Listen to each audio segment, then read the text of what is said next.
शब्द गुरुदेव के आज भी याद है। गुरुदेव ने हम लोगों से पूछा,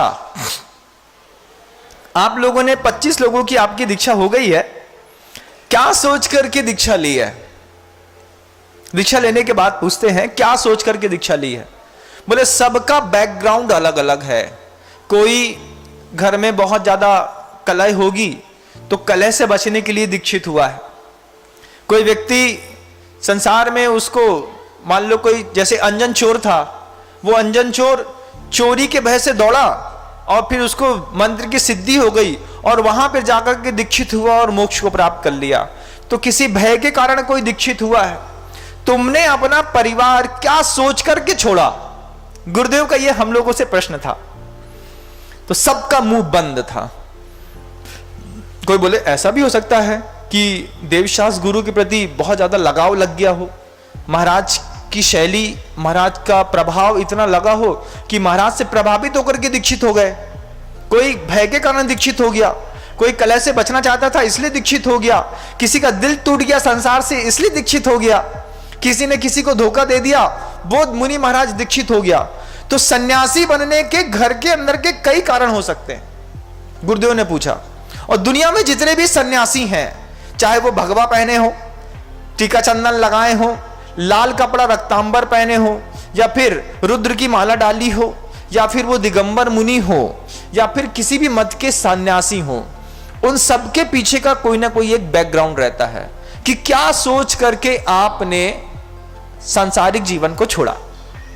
जब गुरुदेव ने ये शब्द हम 25 से पूछे, हम 25 में से एक का भी मुंह ना खुला। दीक्षा सबने ली, संसार सबने छोड़ा, लेकिन जवाब देते नहीं बना कि क्या सोच करके संसार छोड़ा। तब गुरुदेव कहते हैं, जानते हैं गुरुदेव 2 मिनट तक इंतजार करते हैं, थोड़ा सा मुस्कुराते हैं, उसके बाद वो स्वयं वातावरण को हल्का कर देते हैं। उनकी ये बहुत एक पवित्र ऐसी शैली है कि कभी भी किसी के सम्मान को ठेस लगे ऐसा कोई वातावरण गुरुदेव कभी बनाते ही नहीं। किसी की तरफ देख करके कभी ऐसा नहीं पूछ सकते, हाँ बताओ तुम क्या पूछा, क्या सोच करके तुमने दीक्षा ली। ये ऐसा नहीं, जब भी गुरुदेव कभी सामूहिक प्रश्न पूछते हैं तो उनकी आंख नीची रहती है। ऐसा पूछते हैं कि अब क्या सोच करके आप लोगों ने संसार छोड़ा, आप लोग बताइए। अब आप लोगों में से तो बहुत सारे हैं तो चुप रहने में फायदा है। 2 मिनट तक गुरुदेव के कान में कोई आवाज ना गई तो गुरुदेव ने खुद बोला, क्या गजब की बात बोली गुरुदेव ने। किस किस निमित्त से संसार छोड़ा है इससे कोई फर्क नहीं पड़ता। सबसे सन्यासियों में भी महान सन्यासी तो वो है जिसकी संसार छोड़ने की भाव हिंसा के कारण हुए हैं कि संसार में रहता हूं तो इतनी हिंसा होती है, संसार में रहता हूं तो इतने पाप करने पड़ते हैं, संसार में रहता हूं तो हर वक्त किसी ना किसी जीव का, किसी का हृदय दुखता है, या किसी की मेरे माध्यम से किसी का घात होता है, या फिर किसी को जन्म लेने का मौका ही नहीं मिलता। तो गुरुदेव कहते उस सन्यासी की पवित्रता और उस सन्यासी की सबसे बड़ी कीमत है जो हिंसा के भय से भयभीत होकर के दीक्षित होता है। जब ये शब्द गुरुदेव ने कहे, उस शब्द के जवाब में जब हमने अपने अंतर मन को टटोला और देखा और अपने आप से पूछा, आप भी अपने आप से पूछिए कि क्या सोच करके आपने संसार छोड़ा है। किसी गुरु से प्रभावित होकर के, प्रशस्त राग के वशीभूत होकर के, कसाय से बचने के चक्कर में किसी चीज से कलह होती है इसलिए संसार में व्यवस्था नहीं हो रही तो कई भिखारी भी दीक्षा ले लेते हैं। श्वेतांबर संप्रदाय में आपको ऐसे 12,000 से ऊपर साधु मिल जाएंगे। कैसे मिल जाएंगे महाराज? कि जिनको घर में भोजन की व्यवस्था नहीं थी, क्योंकि श्वेतांबर संप्रदाय में जातिगत बंधन नहीं है, किसी भी जाति का व्यक्ति श्वेतांबर संप्रदाय में दीक्षित हो सकता है। तो गुजरात में, साबरकांठा में, राजस्थान में रहने वाले कई नीच कुल के लोग भी रहते हैं। उन कुलों में जिनको वहां पे भोजन की व्यवस्था नहीं होती है, उनके वस्त्र इत्यादि की व्यवस्था नहीं होती है, वो लोग भी साधु सन्यासी बन जाते हैं, उनको भी दीक्षित कर दिया जाता है। ये अपने आप में बहुत बड़ी कंट्रोवर्सी है जो स्वयं साधुओं के माध्यम से, श्वेतांबर साधुओं के माध्यम से मेरे कान तक आई।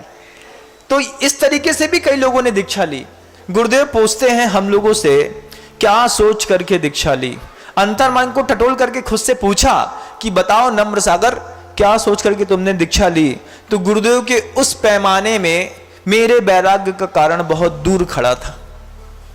यह सोच करके दीक्षा नहीं ली कि संसार में बहुत हिंसा होती है। सोच करके कभी त्याग किसी व्रत को स्वीकार ही नहीं किया।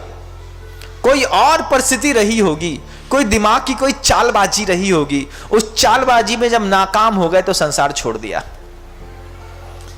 प्रत्येक व्यक्ति के वैराग्य का कारण वो व्यक्ति बहुत अच्छे से जानता है, लेकिन उस व्यक्ति के चरण आज भी दर्शनीय और खोजने योग्य हैं जिसने संसार हिंसा से भयभीत होकर के छोड़ा। और अगर हिंसा से भयभीत होकर के छोड़ा तो हिंसा के सारे प्रकार की जानकारी उसको थी कि एक भाव हिंसा होती है, एक द्रव्य हिंसा होती है। तो वो दोनों प्रकार की हिंसाओं से भयभीत था। घर के अंदर किसी से तेज बोलो, उसका दिल दुख जाए, भाव हिंसा होती है, नहीं करना मुझे। अब सोचता है वो कि अगर भैया से अपना हिस्सा मांगूंगा और उसका दिल दुख जाएगा, वो तेज बोलेगा, कहीं प्राण ना छोड़ दे। उस भाव हिंसा से, द्रव्य हिंसा से बचने के लिए भी कई लोग दीक्षित हो जाते हैं बंधु। तो हिंसा से भयभीत होकर के दीक्षित हुआ, सबसे बड़ा अहिंसा का पुजारी तो वो माना जाता है। और उस साधु की इस सृष्टि पर हमेशा जय जयकार होती है।